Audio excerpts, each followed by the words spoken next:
Hi, welcome to this session on how to argue your point using reframing. I'm Lindley Craig and I'll be your guide through this video presentation. Let's get started by first showing you an overview of what we're going to be looking at in this session. So the first thing is that we're going to be asking or answering the question why. So why are we learning about reframing and why is it so important in a communication skill? And then we're going to talk about what reframing is, as well as how we're going to use it in these 9 particular different ways that we use it in this kind of context about how to get our point across to someone else. And we're also going to ask you to notice what you're learning as you go through the program and through the video session, as well as what you notice about the entire presentation at the end. So you might have some new aha experiences, and you might find a new trick or two within this video session. So without further ado, let's get started. So for some of us, we're going to use this reframing technique because we get into situations where we don't know what to say. So I was hired by a CEO of an organization, and he was a very successful man. And he hired me because of the fact that he wanted to be able to be quicker with comebacks. Now, the thing is he didn't want to be quicker with comebacks in a business setting. He wanted to be quicker with comebacks for his oldest brother. So every time he went home, he was an expat living overseas, and every time he went home to have sort of a family reunion, his brother would pick on him. And it was the same thing every single time. And his brother would always say things that would get him so irritated, but he would never have any way of coming back to what his brother said. He never had a way of sort of defending himself or coming back with something really clever or witty to say. And he wanted to learn the skill of being able to do that. Now, I'll tell you, this was really kind of important to him, and it was causing a lot of pain in his life. So much so that he had also hired a boxing coach just in case the NLP coaching I did with him wasn't going to work for him. He hired a boxing coach as his sort of second thing that he could do to just smack his brother if he said something bad. So I assured him that it wasn't going to actually come down to that. It's great that you learn boxing for, exercise purposes, but I'm confident we're going to get through this and you're not going to have to use that new skill set. So we went through all of these nine reframing techniques, and basically he learned the ability to be able to come back to something his brother said to him that was an insult, and he was able to come back to him with something that was so adult-like and so profound and so sort of put his brother into a place where if his brother continued to try to insult him, it would make the brother look even more stupid than he already did. So anyway, it worked really well. The first time that my client went back, it was over a Christmas period, and he went back and he used all of these techniques. And within 2 days, his brother stopped making comments completely because of the way that my client had learned to respond to him. Now, that's one of the ways that it's important to learn these reframing techniques. Let's look at another. So for some of us, we know what we want to say, but we're afraid to say it. So we lack the confidence to be able to speak up in certain circumstances. So I had a client who worked for a major car manufacturer, and he worked in their marketing division, and he worked with putting sort of promotions together and things like that. And so he would work in a team where they would come together and collaborate on different promotional ideas. And he would just sit there, and even though he had something to contribute, he never would. Or when somebody else gave an idea and he had an objection to it, and he thought maybe it wouldn't go so well, he was afraid of actually saying that to the group. So he wanted to have some techniques about how he could basically say something to the group and still maintain that rapport within the group and be part of the team and participate and not like lose any sort of harmony within the team itself. And so we worked again on these 9 frames and these 9 ways of reframing stuff that happens, maybe even in a meeting, like you might be in a meeting with other people and being able to express yourself and feel confident that you can do that by using one of these techniques. And so he actually picked 3 to focus on and use them in his meetings. And everybody was so astounded that he had so much to say. And they were really appreciative that he finally started speaking up. Even when he was saying something that was in an objection to what somebody else had said, they really admired the way he was able to do so and maintain the harmony within the team. So that's another really good reason to use some of these 9 reframes that we're going to talk about in just a moment. Let's look at just one more. So another possibility of why you would want to use these reframing techniques is to open up someone else's model of the world. So you're trying to get them to kind of experience maybe a different way of looking at a situation where they have a map of what they believe reality is. And maybe you want to try to look at that and have them open up that map a little bit further to see something else. Now, this happened with a participant that was in an association group that I was running at the time. And it was a motivational book group. And this woman came to the motivational book group and she was all upset because one of her dear friends was angry at her. And so one of the questions that I asked her was, well, how do you know that she's angry at you? And she said, well, I was at the club the other day and I was walking through the club and she was walking in the opposite direction and I said hello to her and she completely ignored me. And so she must be angry with me for some reason, but I don't know why. And I said to her, that's interesting. And then I started teaching the group about these 9 reframes. And I asked her to reframe her situation. And in what else would using these 9 reframes, what else could the meaning occur where the person passed her and didn't say anything? And so once she was able to work with one of these 9 reframes, then she went back and called her friend later that afternoon. And sure enough, her friend wasn't mad at her at all. She just actually hadn't seen her at the club and was completely surprised that, they were dear friends and completely surprised that she walked right by her and didn't even notice her. So those kinds of circumstances, when we open up somebody's map of the world.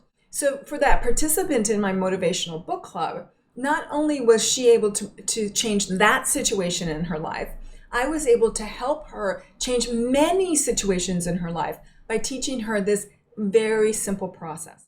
All right, so let's get started on what is this stuff reframing that we keep talking about? What is it all about?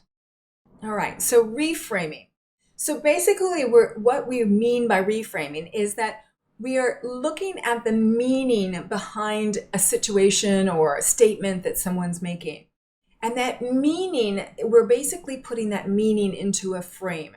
And in this frame is basically about the content or context in which the situation occurred.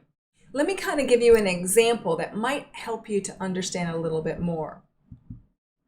So here is a baby fish.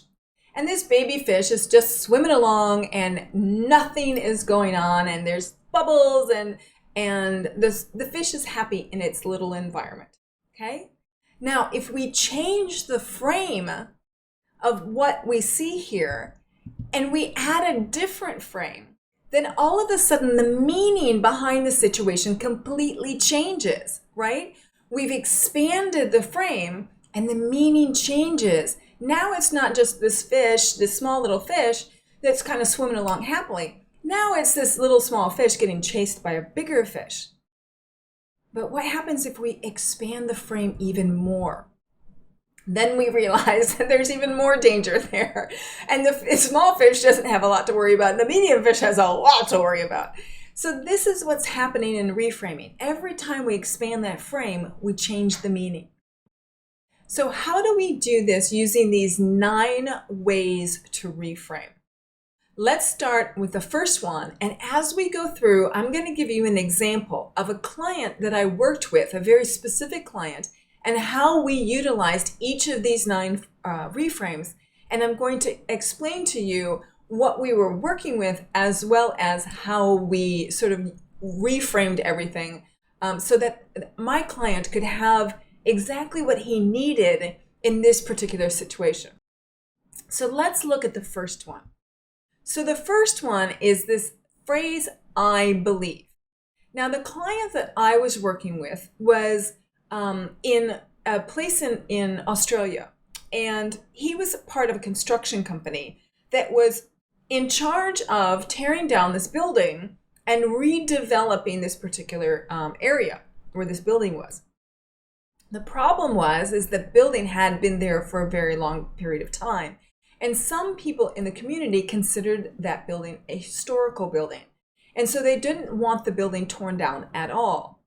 So part of my client's responsibility was dealing with the press, as well as any organization that didn't want this building torn down.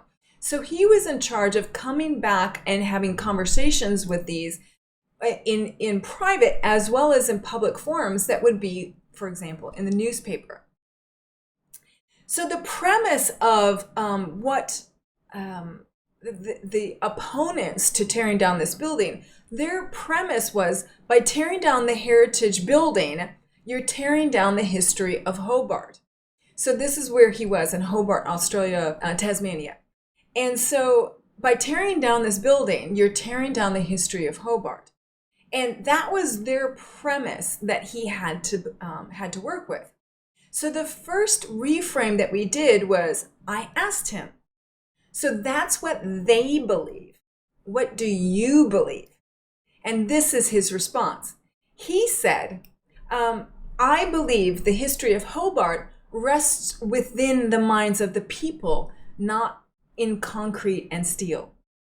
Okay? So that was a very elegant way of, when somebody's attacking you and saying that you're tearing down this building and it's awful for our, because you're tearing down our history, that somebody comes back and says, well, our history lies with the people, not necessarily with just concrete and steel, right? Very elegant way of doing it. Okay, let's look at the next one. The next one is, I guess your aim is something. So in this example, when we're looking at, by tearing down this historical building, you're tearing down the history of Hobart. This is how, when I asked the question to him, what is their aim? What is this group's aim? Why are they saying that? And so he thought about it for a while, and he said, well, I guess their aim is to ensure that the history of Hobart is remembered, and I guess that's why we're commissioning artists to preserve the historical significance in a display to be erected on the site. So that was how he reframed their aim as to why they were saying, you're tearing down this building, you're tearing down our history. So that's really important. Let's look at the next one. All right, in the next one, if I always believe something. All right, so next, when I asked him, when somebody always believes that tearing down a heritage building means that you're tearing down the history, what happens? What occurs? So he said, if I always believed that every time we tore down a building, we were destroying the history of the fine city, I guess I would have to believe that our history only resides in concrete and steel. So kind of a change or a twist on the first one we went through. But again, it's a way of being able to come back with a statement and with your feelings to be able to reframe and perhaps open up the other person's map of the world. All right, let's look at number 4. In number 4, a consequence I see with this belief is, and then something else. So when I asked him about what's the consequence of their belief system, and he said, a consequence I see with the belief system is that the city would be full of buildings instead of full of people. And so his idea of the fact that this building was there, nobody was actually using the building. So they wanted to create a building in its place that would actually be used by the people. So the consequence he saw was the building, if you just keep all the buildings to preserve history, then where are all the people of the city going to be? So that was a really good one, a really good point for him. All right. Let's look at the next one. So number 5, for me, X doesn't mean Y, it means Z or Z, depending on where you come from. So this is what we call a complex equivalent in NLP.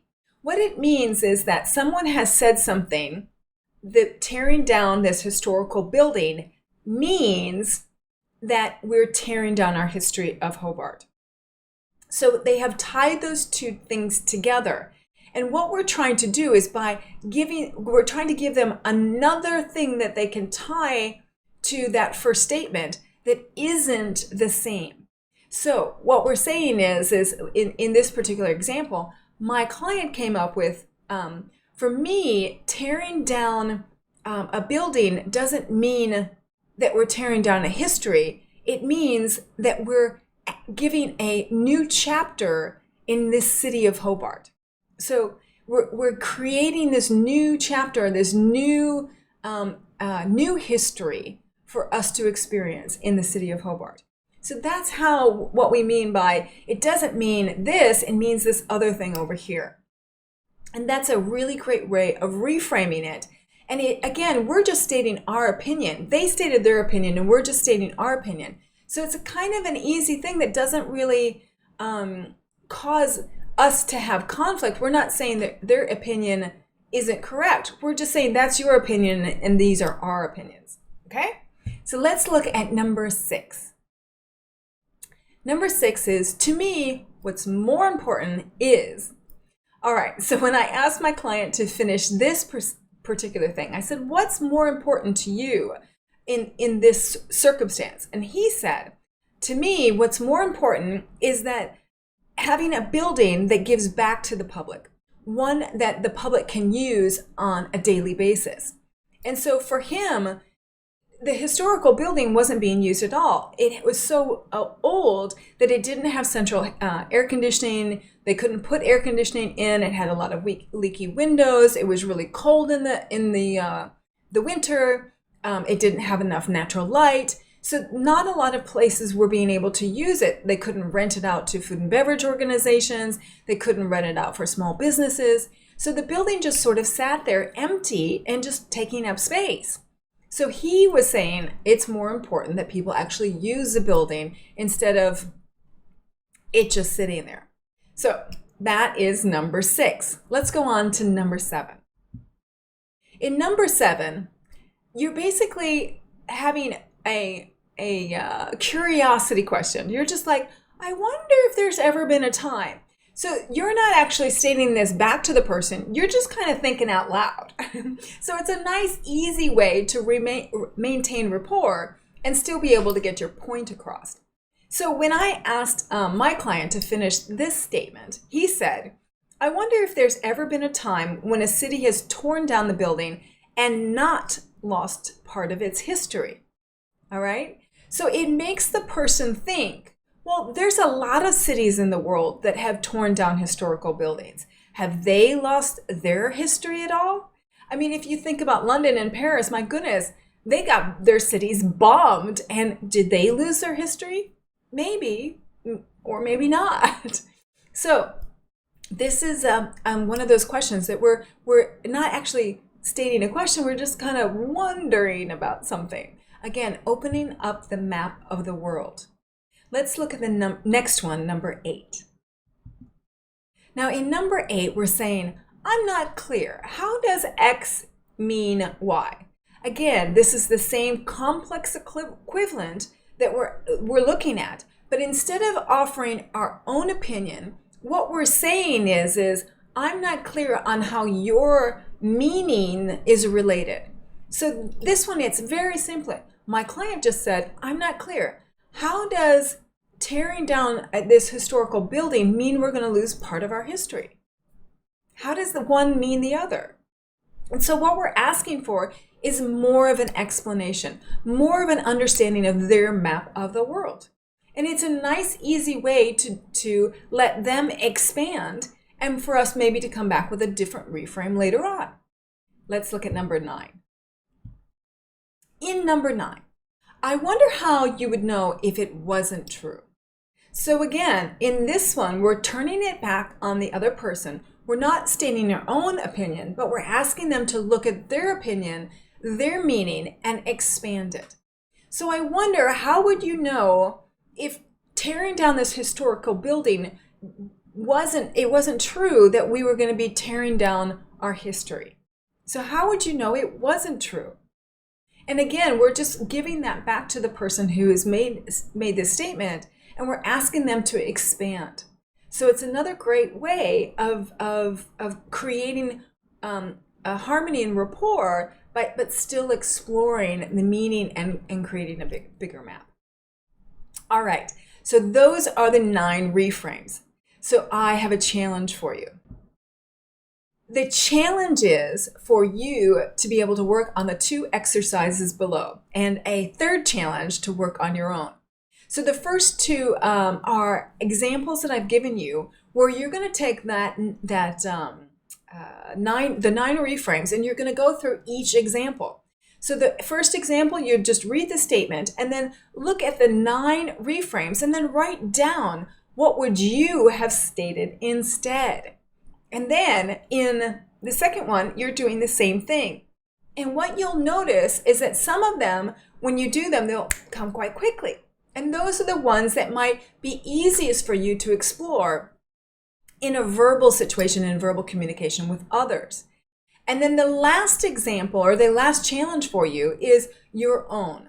So it's, have you been in a situation where you wanted to be able to speak up, or been in a situation where you wanted to have that comeback and you didn't have it? What is that specific situation? What are the reframes that you could have used in that specific situation? Now, I kind of understand that, it's kind of looking back a little bit into the past, but by practicing it, you will be able to do it in the future. So this is what we kind of want to do, is practice these reframes and notice which ones are the easiest for you to do, and then start working with those in communications with other people. Now, if you have any questions, please feel free to contact me about this reframing session or about anything related to NLP. I'll be more than happy to help, and certainly hope to see you in one of our next videos, upcoming, or perhaps from our video library. Look forward to seeing you then.